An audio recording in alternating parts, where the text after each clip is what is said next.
Good morning, everyone. So welcome to the final morning.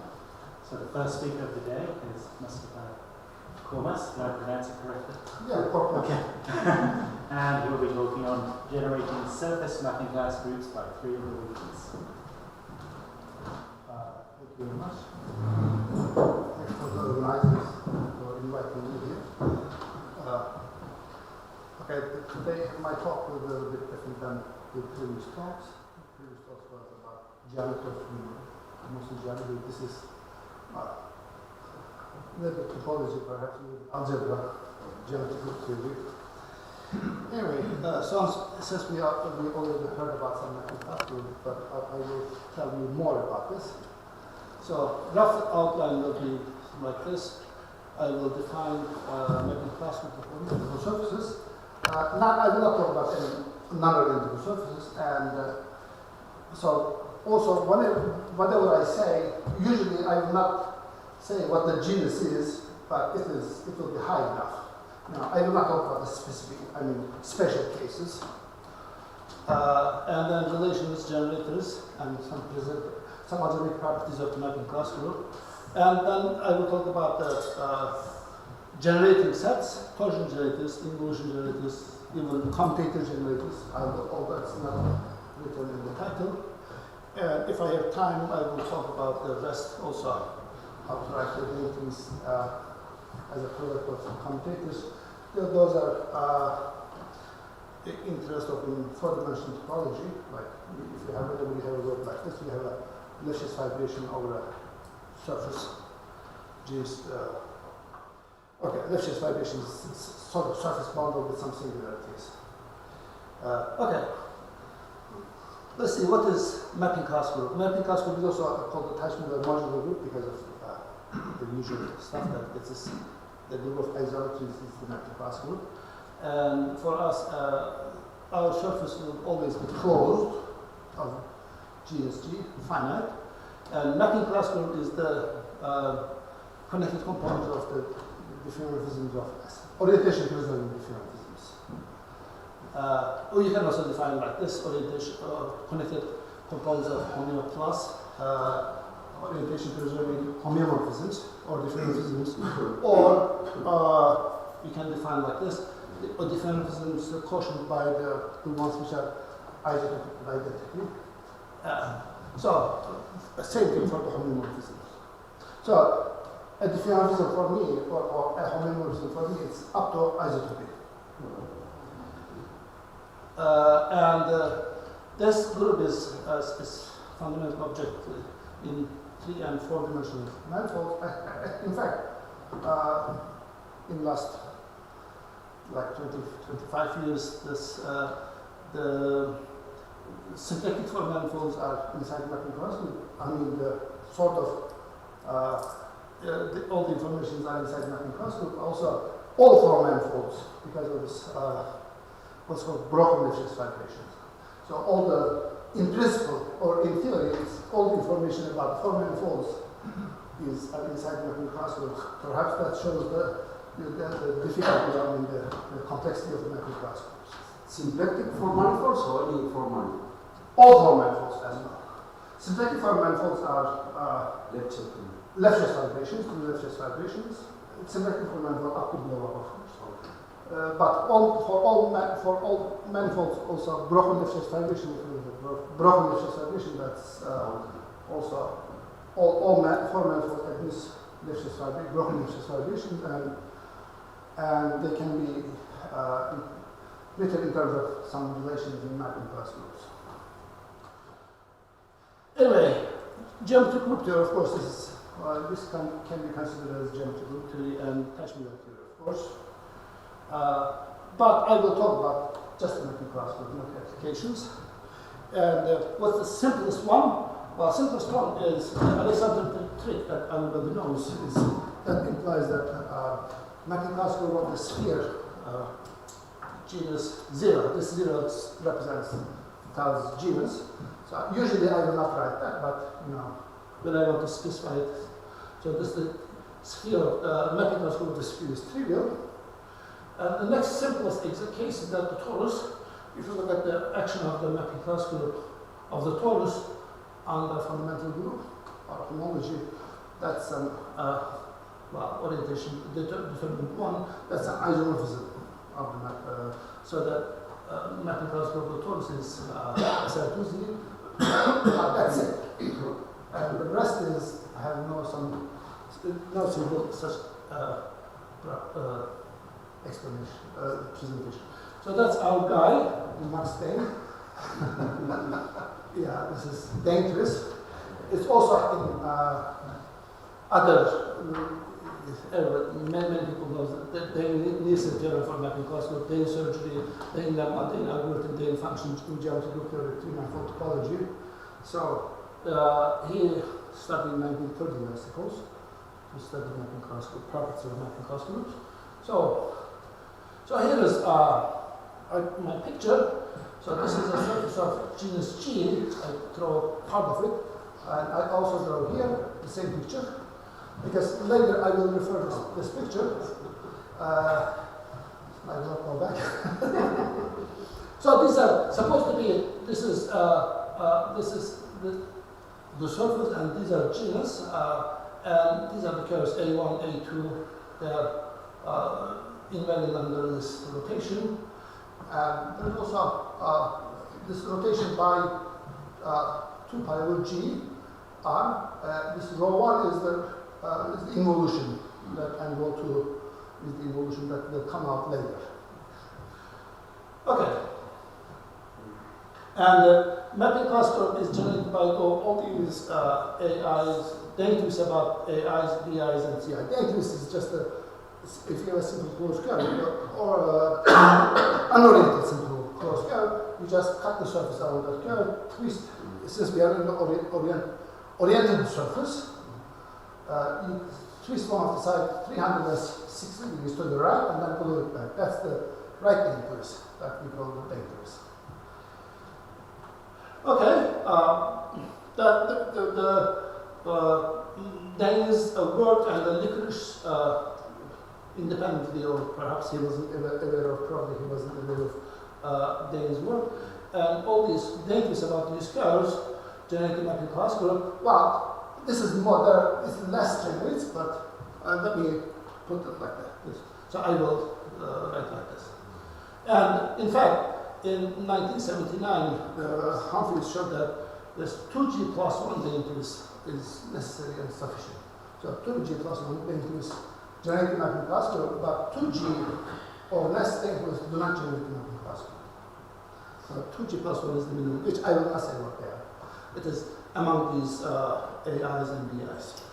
Just wonder in general, the minimum number of generators in general, does tell us anything about, I don't know, homology or some topological properties? For the minimum number of generators, for me it's not obvious, but enough. I don't know if there's an application of that. Mm-hmm. I don't talk about minimum generators. Okay. That's the purpose of my talk. Okay. How about some properties? If you have a trivial disk, disk bounding the curve bounding disk, trivial curve, the dangers about it, it's trivial in the isotopic identity. And if you conjugate the dangers by the diffeomorphism, then still you get a dangers. Oh, by the way, let me show multiplication is from right to left. Like I use the functional notation. So first I apply F inverse and then F, TA and F. Okay, that's the properties. And if we have disjoint curves, dangers about them, well, the system supports are disjoint, they commute. And there's also a braid relation. Braid relation is like think of in the symmetrical transposition 1, 2, and 2, 3. It's 1, 2, 2, 3. 1, 2 is the same thing as the other way around. 2, 3, 1, 2, and 2, 3. So I had a picture of this relation in the braid group, but I deleted it, so I will use. Anyway, there's other relations that we have. If we have a torus with two bounded components like this, suppose that this is embedded in some surface. Then the data is about these curves. So this data is about A, C, B, or A, B, C. You can write in any order. The fourth power is the product of data about these curves. So this is there are total 12 data there. And there's also another relation, and this is probably the most famous one. Together with that, there's this most useful one. I was able to write a couple of papers using that relation. Anyway, so if you have a four-hole sphere like this, then we have, I draw this curves gamma 1, gamma 2, and gamma 3, and if you look at the typical neighborhood of gamma i's together with the boundary components, we have this, these are oriented in a clockwise order, gamma 1, gamma 2, gamma 3. Anyway, for example, the neighborhood of gamma 1 is y1 together with the boundary components. So data about these boundary components, x1, x2, x3, x4, is the same thing as data about y1, y2, y1. This is different from the other relations. In the other relations, the relations on the one hand side and the other side, their parities are the same. Here, there are 4 datums on the left hand side and there are 3 on the right hand side. And if the genus is at least 3, then this forces the mapping classical. The first homology is 3, so the mapping classical is perfect. So there is easy proof of using this relation. Anyway, so this long-term relation was discovered by Johnson in 1979, and it became popular after that. But it turned out that they already had this relation in 30s, and all these relations. In fact, all these relations are enough to present the mapping classical. So all the relations are is a consequence of those relations that I just said. So there are some algebraic properties. Nielsen theorem is that mapping classical is the same thing as automorphisms of fundamental group, isomorphic group. And isometry of Teichner space also is the mapping classical. I will just go over these, I will not go into details. So it's finitely presented, and it was shown that it's finitely presented by McCool, and finite presentation was completed, found by Hedger first in his work. After they work, Heller and Riemann completed their presentation. And yes, would it make sense to put the light off, maybe? Sure. Yeah.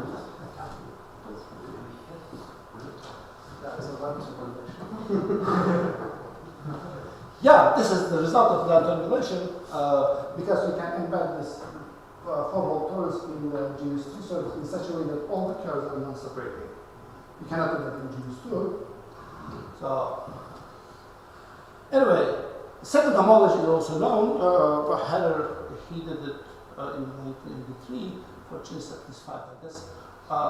Stipches and me, about 20 years ago, using after the work of guy in Barcelona, Pitch. We were able to complete this, all using the presentation. Just the second homology is Z. In genus 3 there is what, some torsion? There's some Z2. Z2, right? There's a Z plus Z2, and in genus 2 that Z disappears, okay. just Z. Just Z2. And there's a homology stability named after certain genus, the homology becomes stable. And also a Tits alternative, whatever that means, is the Tits alternative is something satisfied by the linear groups. And recently, this month, proof of the Mumford's conjecture is about the homology of, rational homology of mapping classical groups. Anyway, it is residually finite Hopfield, and also Hopfield means every surjection is an isomorphism. Hopfield means every injection is an isomorphism. And also auto-automorphism groups are mapping class group Z2. And this Z2 is the conjugation by an orientation reversing diffeomorphism. So, next. Oh, yeah, this is more recent result of well, more recent, I mean, 10 years old, but it's not published yet. It is, it was 2 days ago. If we have this, the mapping class group, there's this symplectic representation under the representation from mapping class group onto the symplectic group, which onto its kernel is the Turing group, and it is the unique representation. So, namely, unique means after conjugation by some elements inside. I showed this, put inside this in GR2GC, it is unique, but even this representation inside the symplectic group, it is unique. It's unique after conjugation. Anyway, and there is no lower dimensional representation. Namely, so if we take this here, less than a number less than 2G, and with complex coefficient, then the representation becomes 3. All representations.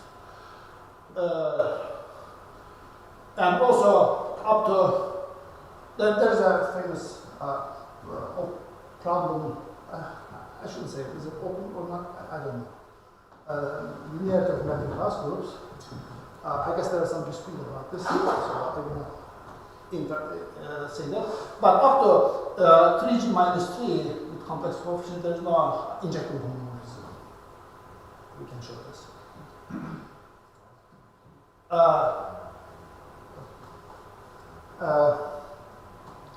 There's other generators. We know that it can be generated by dators. How about torsion generators, for example? So McLachlan in 71 he showed that using that it follows from just you write the dators as a product of two involutions, two torsion elements, so that it follows that mapping class can be generated by torsion elements. As a result, he showed that modular space is simply connected. Anyway, how about less generators? What's the minimum number of generators? Well, it's fairly easy to see that. Sorry, the generating by torsion, the fact that the core space is connected, what, from genus 3 on, something like that? So, I guess it's something like that, yeah. I don't know because, but it's something like that, yeah. In genus 2, is it not? I don't remember. But I don't know. The genus 2 is something set for a something like that. Oh, I don't remember. Maybe, I don't remember. Because of the Hegel involution. Anyway, so since all the dangers about all these curves generate the mapping class, but if you just take this rotation and one of these AIs and one of these BIs, one of the CIs, they will generate the mapping class group, certainly. Because R maps A1 to A2, A2 to A3, so that we have this. 4 generators is easy. How about 3 generators? Well, if it were a little bit hard, a little bit more, you can generate by 3 elements, these elements. For example, this A1, when you conjugate this A1, TA1 by that element, you get B1, and then you conjugate once again by this element, you get C1, etc. So it's easy to see that it can be generated by 3 elements. How about 1 element? No, because it's not cyclic. It contains lots of free groups. How about, fortunately, there's only one number between 1 and 3. How about 2? 1 integer, I should say. 2 generators. this was proved by Weinberg in '96, maybe published a little bit later, that it can be generated by an element of order 4g plus 2 and the product of two things like this. The order 2g plus 2 is if you write the surface of genus G as a quotient of 4g plus 2 gram, it's just the rotation about its center. So that's the minimum number of generators. Well, a couple of years later, I was able to show that, instead of this thing, this multi-twist, you can just take single link twist. So this A2. Which I will not say this S is some product of those link twists. You start from here and then you go something like that. Anyway, there are other results which I will not mention about these generators. You can also generate by two torsion elements. That is, this torsion element, S, and this S, remember this, the rotation of 4g plus 2 gram, so that induces a homomorphism of the surface. So that is the map. So it can be generated by also two torsion elements, which is this S and a conjugation of S. So the minimum number of torsion generators is also 2. How about evolutions? McCarthy and Papadopoulos is showed in 87, I guess. Yeah, mapping classical is generated by by evolutions. Let's say you have a single evolution that all its normal closure is the mapping classical. And Luo showed that you can write everything to as a product of 6 involutions, and the 6 involutions, it follows from the Inan relation again. 6 involutions, and the 6 times 2g plus 1, 2g plus 1 is the minimum number of things, of course, times 6 is 12g minus plus 6 involutions.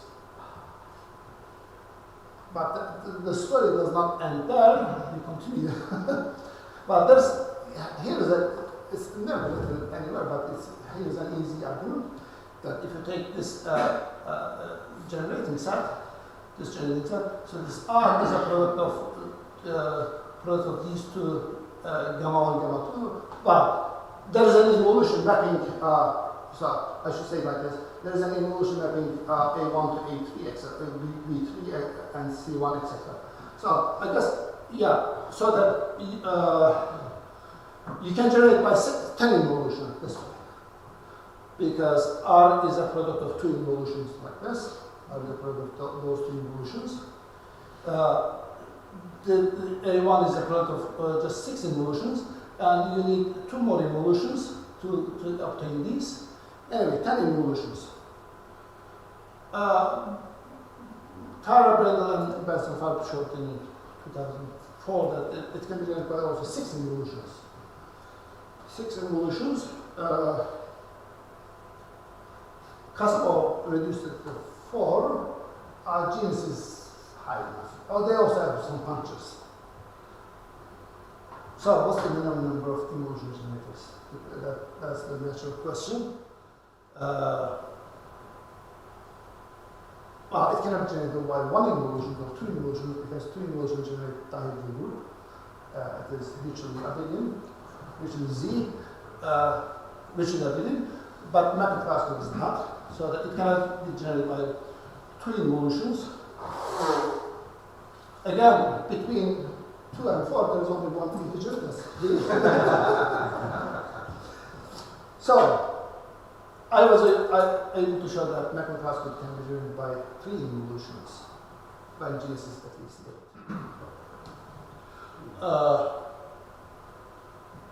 Here is our picture again. I draw the picture here, so that it's the same picture.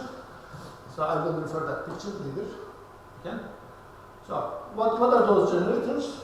Generators are let's say rho 1, rho 2, the product is this rotation, and some gadget like this. What's important of this is that this rho 3 is the conjugation of rho 1 by r, so it should be 1, 2. The next genus, you consider the next genus here, so the rotation about this axis like this. In here, so rho 1, rho 2, rho 3, it's the rotation, it's an involution about this axis. Think of it like that. Okay? Like this.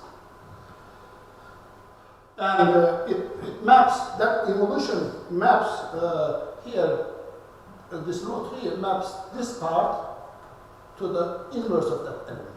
Okay, that's the idea. So if you take for that reason, if you take the square of this element, it's trivial. So that's an involution.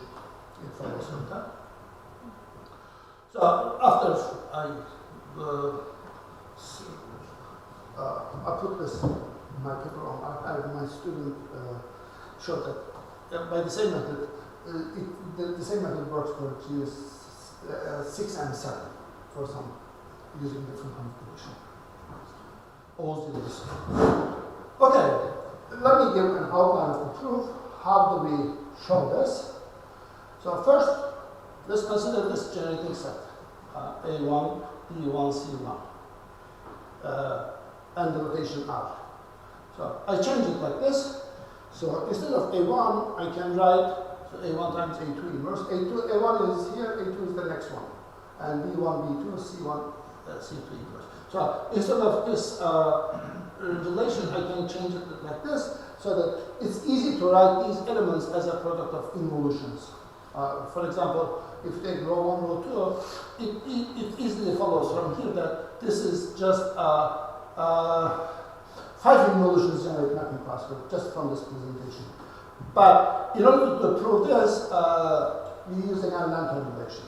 Lantern relation is, which will come in a moment. So I will not go into the proof, but just I will give the idea of the proof. So how do we prove this? So let G be the subgroup of the mapping class group generated by those elements, that's the usual stuff, and R is already there, and show that A1, A2, A1, B1, C1 is in G. So we write this lantern relation like this way, and you show using these elements show that this element is I will not say what's X, Y, Z, but by conjugating this element, for example, by elements of G, we can obtain this element, that element, and this element, so that this product is in G, so that the dentist about A1 is in G. So if I get one dentist inside G, then the rest is easier. So it follows from this. So that's the idea. Again, lantern relation. Genus is at least 3. For the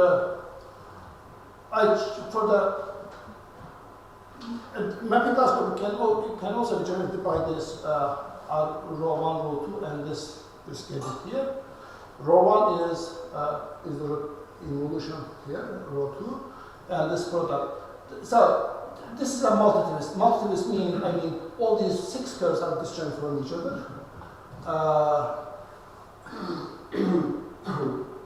Okay, so how do we show this? So suppose that the left-hand side is M, that subgroup, and then show that since these 4 elements generate mapped class group, show that these 4 elements lies inside M. So R is already inside in M because R is rho 2 times rho 1, so R is there. So show that these elements are here. So if you say this element F1, for example, this element F1, then I have a bunch of pictures like this.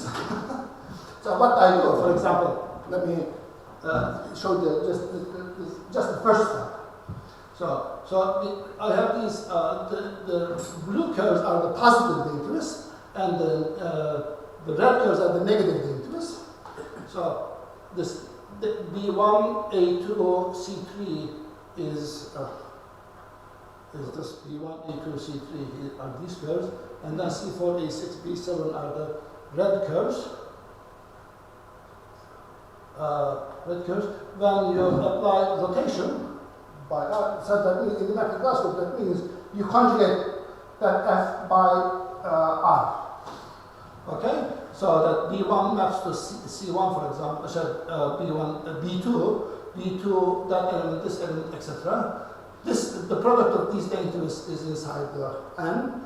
And then when you apply F1 and F2, they're only, most of them are stays the same, and then a couple interchange anyway.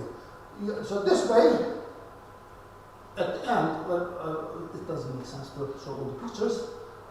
So at the end, by multiplying those elements, I can show that this derivative about A1 times A2 inverse is inside N, and then using this, I can show that the mapping class can be generated by these elements. But instead of this, I can also show that it can be generated by those elements. This is row 3 that I showed you before, the conjugation of row 1 by R cubed, which is the rotation about this axis like this. So involution about this axis. Okay? So that this is one involution, that's another involution, this is another involution. So those 3 involutions generate the mapping class group, and that's the minimum. Okay, that is the rough idea. How about the commutators generators? Mapping class group is perfect, and G is at least 3, so that it can be generated by commutators. Every element can be written as a product of commutators. And from the Lambda relation, it follows that this. Yes. Sorry, just so that was for genus bigger than the 8. Yes. Do you know what happens between? And then you said your student got genus bigger than 6. Yes. I don't know. Okay. I guess I know that it can be generated by 4 involutions in between them, but I don't know. But I guess I know something about this, but I don't remember the details. Okay. So in genus 5, there is not much enough space. I mean, for my argument, there might be other arguments. So every derivative from the Lambda relation that I just showed before, let me show that Lambda relation again. Where is it? Yeah, this Lambda relation. So this is these are, when they are non-separating curves, this product is a commutator, that product is a commutator, this product is a commutator. So that every derivative, non-separating derivative, is a product of 3 commutators.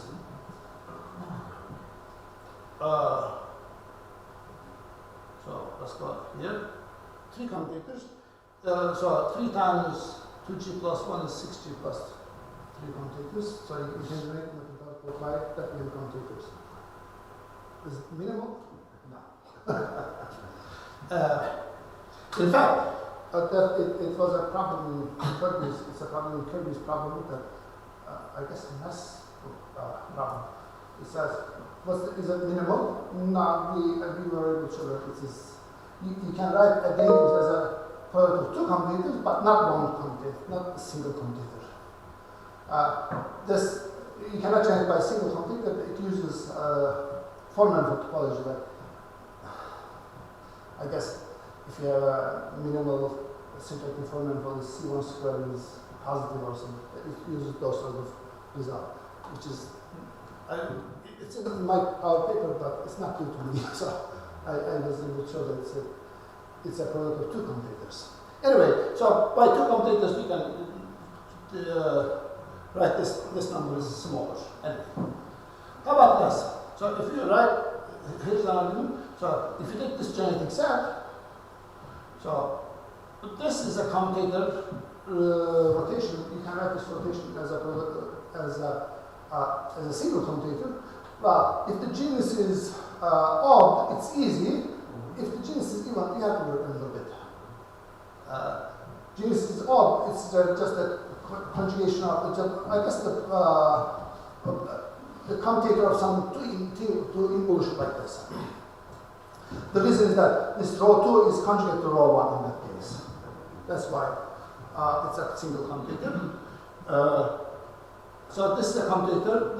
These are commutators, so it can be joined by, because it can be joined by 4 commutators. Not 1 commutators. But it can be joined by 2 commutators. Inan, Baykur, and myself, sometime a couple of years ago, we showed that this mapping class can be joined by R and this product, and this product is a single commutator, and R is a commutator, so it is a product of 2 commutators as a result of this. Am I too fast? But fortunately, I have some more.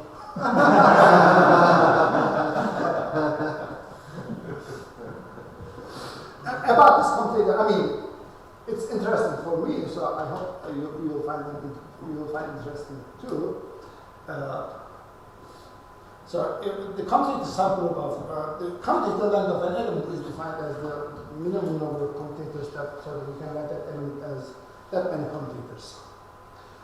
As I already said, well, mapping class code is a group is uniformly perfect if there's a bound, there's some number so that every element is a product of that many commutators. So examples of uniformly perfect group as Sn and Z, the Thompson's group F, the commutator subgroup of the Thompson's group.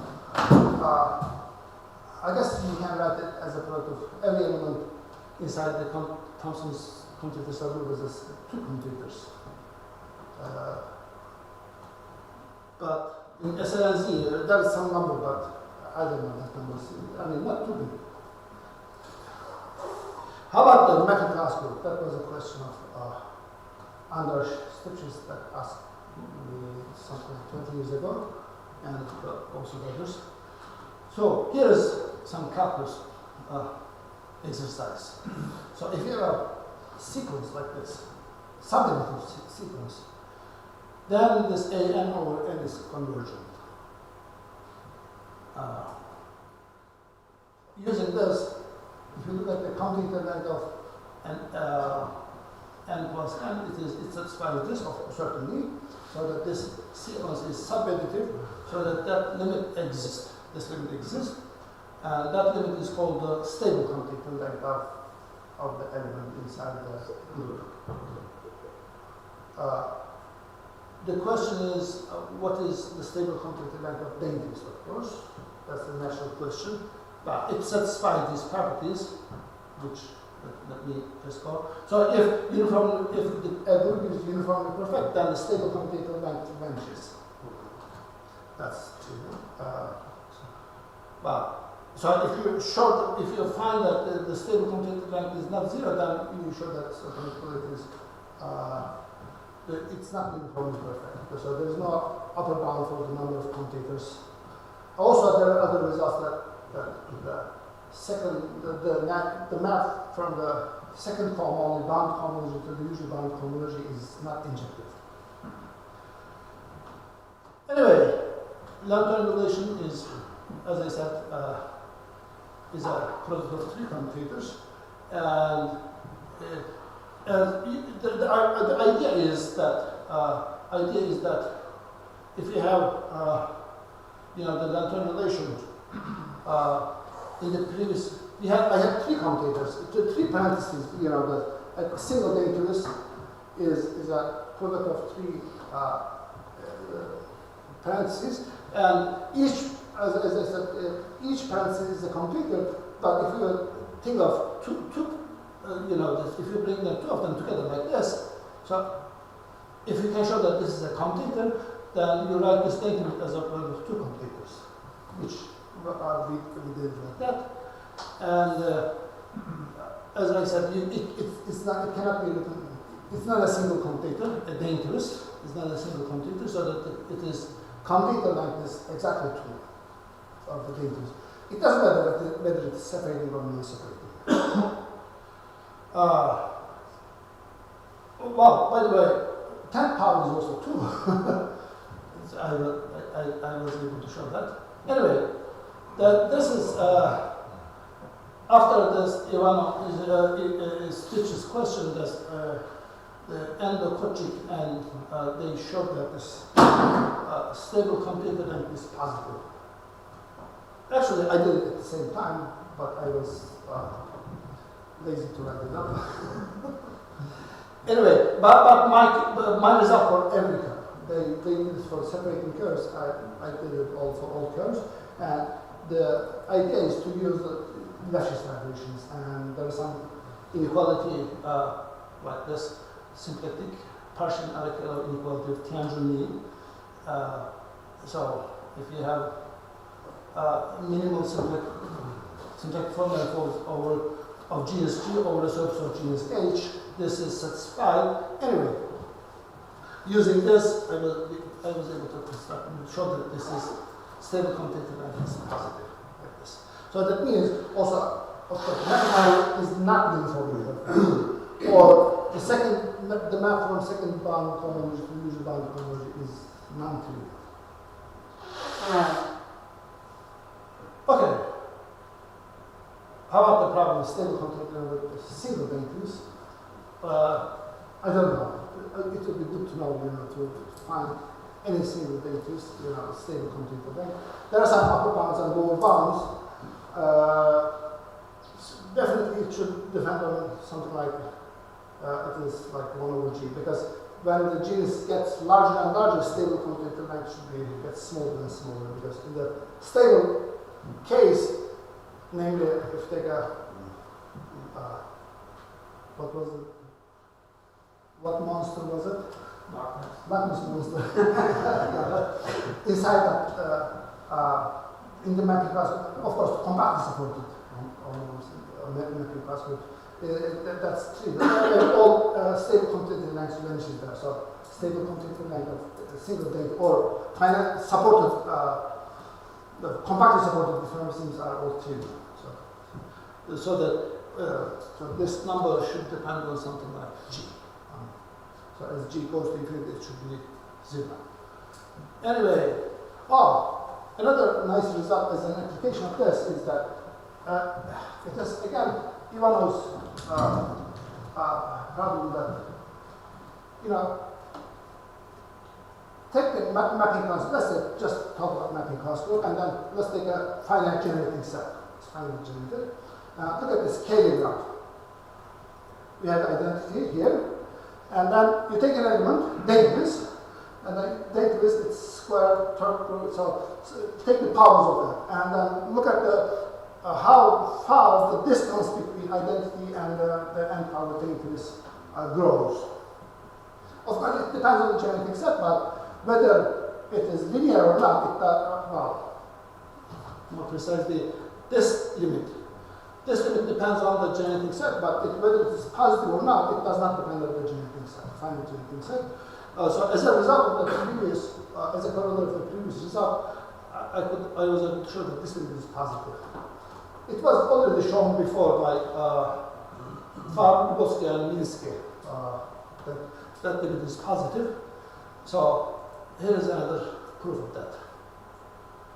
Okay. Well, proof is just that you write every element. It's easy. Show that the stable computer. So you write this.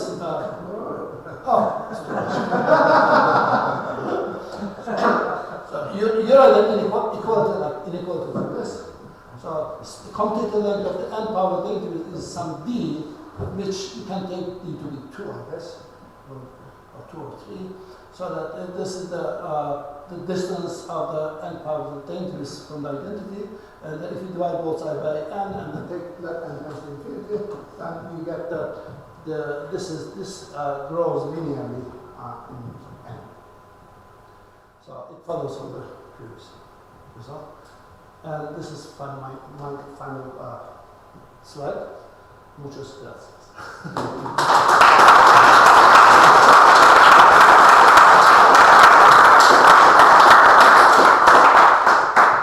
Any questions? So from your previous slide, are you getting with that argument that it's not only positive but there is like a uniform bound from zero, so it's uniformly away from zero? Sorry? From that argument, Yeah. are you getting that if you change the finite generating set, it's positive, but you have like a... Yeah, the number is different, but it's still positive. Yeah, but it's like a uniform lower bound that is positive, but it cannot be a zero. You know, can you get as close to zero, or there is like a... Yeah, it depends on this D. D is the you write generating set. You write the generating set, and then you take the commutator length of these generating set. You get the maximum close. So this D depends on your generating set. So implicitly it might be big, but for dangerous you can take it to be 2. For the dangerous generating set you can take it to be 2. Yeah, you're really dealing with this other like generating set that is the commutator, which is independent. I don't know. It was if it was always uniformly bounded from zero. I don't know if there's uniform bound for probably not. You know, you can Just add powers of the generator. Yeah. And if you have powers of your main twist your generating set, then Okay. yeah. Is there a question? Yeah. So your 3 involutions, so this is the 3 involutions you gave us is one thing, but I mean, do you expect that there's lots of others, or can you prove that there's lots of others? Up to something. I mean, Plus other generators? other involutions. Other 3 evolutions. Sorry? You mean other 3 evolutions? Yeah. Generally. Yeah, it's possible. But would it be possible, on the contrary, that there's some form of finiteness resultant is only a finite number of involutions up to a conjugation or something that generate? Or could there be infinitely many? I don't know, but probably it's unlikely to prove such a result, I guess. But I don't have an answer. Okay. One more. Probably. Are there? But on the other hand, the conjugate class of involutions are finite. Is it finite?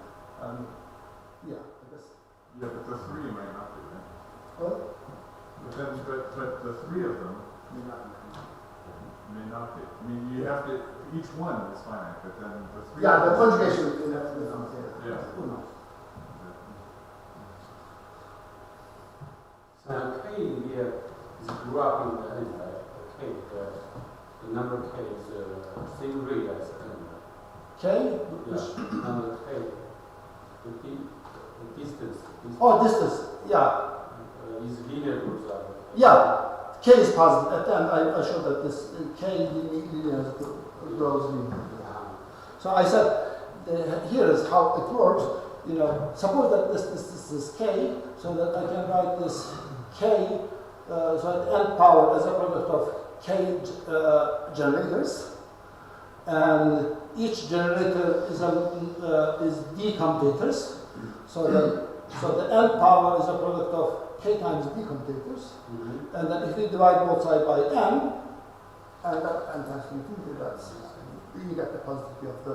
So the limit of the left hand side is positive by the previous result, and so the limit of the right hand side is also positive.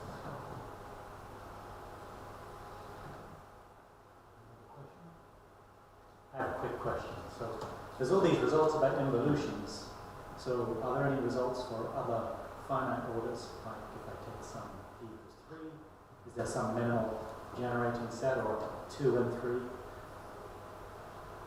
Well, for 2g plus 2, it is 2, but there are some other results for some couple, but in general, I don't know. For example, can you generate by elements of order 3 or 4? I don't know. I don't know.